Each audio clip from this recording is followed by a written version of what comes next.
lai zin ka hum pe nge he nu na man tam me na cha ke di yen thei kin seng na tho in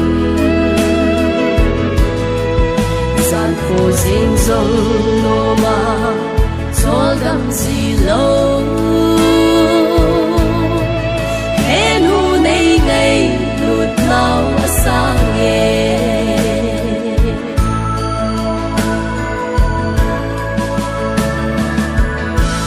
ho he phalo vin zalen ta in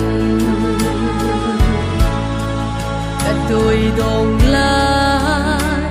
hin khu ka mang mi li tui a ai na zoi zing nang bo na hi mi nu tam pi jing zong le he nu nang na pha pe ne he nu na man tam me na cha ke di yen thei kin seng na tho in san phu jing zong no ma chol dam si lo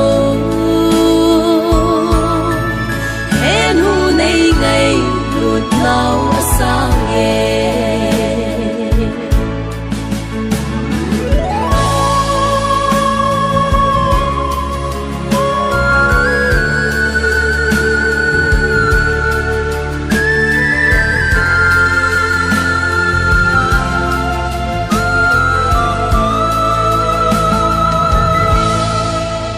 man lu bên na hi na nei na ko ka u ve gam mang la le sang la song na ging pu nu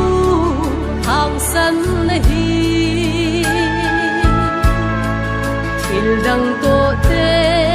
hey a hi po ka chun ngai na hin ko hi nu na man tam me na cha ke di yen thei kin seng na tho in san phu jing zong no ma chol dam si lo he nu nei ngai lut nau sang ye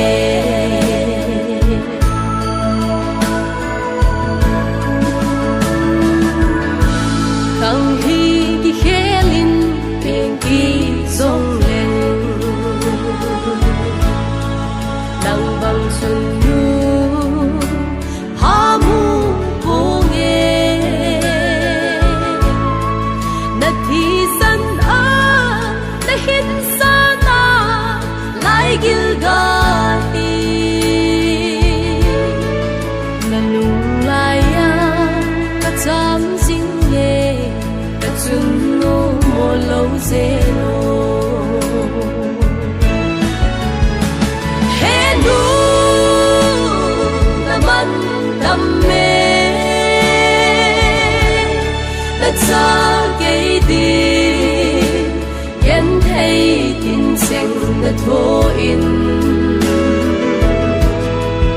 san phu jing zong no ma chol dam si lo